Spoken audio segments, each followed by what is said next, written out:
Welcome back to BYoungMinistry.com, to another blog and to another podcast. Welcome to those who access the podcast through Apple Podcasts, Rumble, Spotify, and YouTube. Today we continue our study of the Gospel according to Matthew. We're in chapter 19, verses 10 through 12, which reads, His disciples said to him, If such is the case of the man with his wife, it is better not to marry. But he said to them, All cannot accept this saying, but only those to whom it has been given.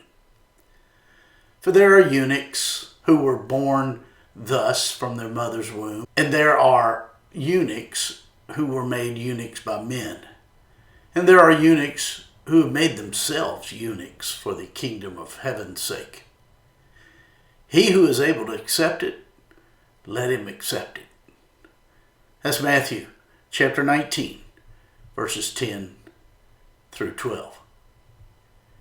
Today we continue our study of Matthew chapter 19, where the religious leaders of Israel had just tried to make the Lord Jesus look bad in the eyes of the common folk when they asked him a question about divorce. In context, the Lord Jesus drew attention to unfaithfulness, not divorce. Divorce was allowed, but it was just a band-aid to the real problem. At the very end of the Old Testament, we learn that God hates divorce, and unfaithfulness between two people who made a promise to be faithful to one another undermines God's purpose for marriage. The physical union of a woman and a man is the visible picture of what a marriage ought to be. This is why God reserves physical union only in the context of the marriage commitment. In verse 10 of today's passage, we read, His disciples said to him, If such is the case of the man with his wife, it is better not to marry. In answering the Pharisees' question about divorce, the Lord Jesus reiterated the serious commitment required of the marriage relationship. Having heard what the Lord Jesus had to say about commitment, the disciples concluded that it was better not to marry. The disciples realized the responsibility to remain committed and that it was a tremendously tall task. According to the religious leaders of Israel, divorce was legally permitted for almost any reason, but the Lord Jesus explained the husband had a weighty obligation, no matter how easy it might have been to legally divorce his wife. The Lord only allows one condition for divorce, and that is sexual immorality. To the heart of the issue is the greatest conclusion about the will of the Lord, and nothing is more important for us than God's will. In verses 11 and 12 of today's passage we read, But he said to them, All cannot accept this saying, but only those to whom it has been given. For there are eunuchs who were born thus from their mother's womb, and there are eunuchs who were made eunuchs by men, and there are eunuchs who have made themselves eunuchs for the kingdom of heaven's sake. He who is able to accept it, let him accept it. The kind of human love and intimacy we all yearn for is best experienced in a lifelong, faithful, monogamous union with one person of the opposite gender. The idea of having an affair may seem exciting, but the excitement of unfaithfulness is short-lived, and the pain that follows lasts a long, long time. Interestingly, marriage provides a means toward discipleship. Oh, not for everyone, because some have the gift of celibacy. We'll talk about that in just a moment. As we have noted, the Lord Jesus was on his way to Jerusalem, teaching his disciples about denying themselves, taking up their cross, and following him. Marriage requires enormous quantities of selflessness and self-denial. In fact, if we make it a habit to die to ourselves, we will be positioned to experience the best of marriages.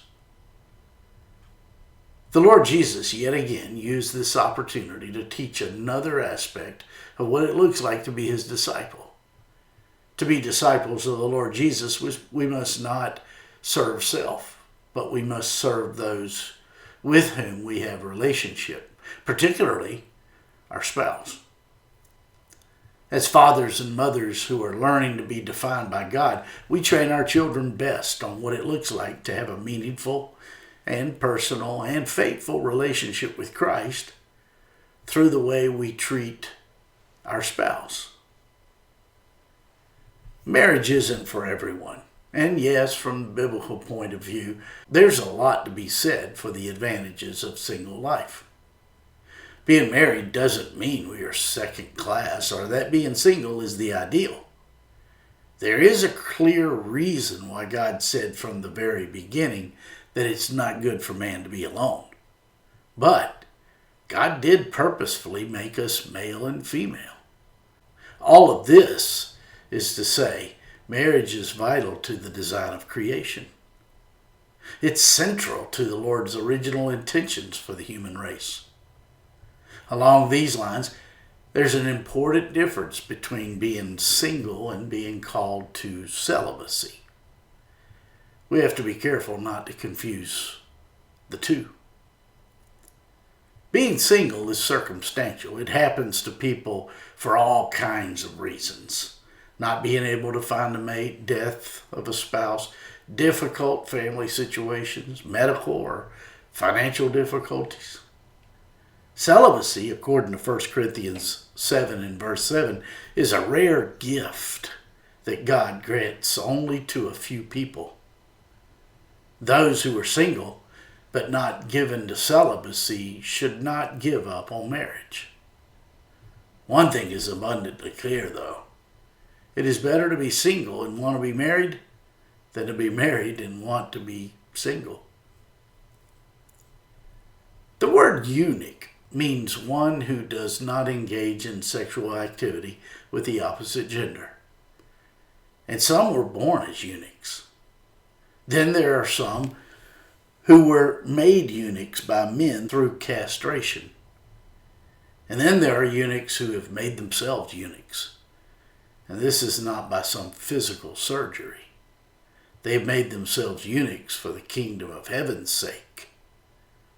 This means there are some people who remain single for God's sake. The word accept in verse 12 means to have room or space for something. It means to embrace something with heart and mind. The desire to remain single is a gift from the Lord. But he doesn't give this gift to just anyone. My friends, I trust this blog and this podcast are helping you with your walk with the Lord. If I can help you further, shoot me an email at BYoungMinistry@gmail.com. Hey, have a great day.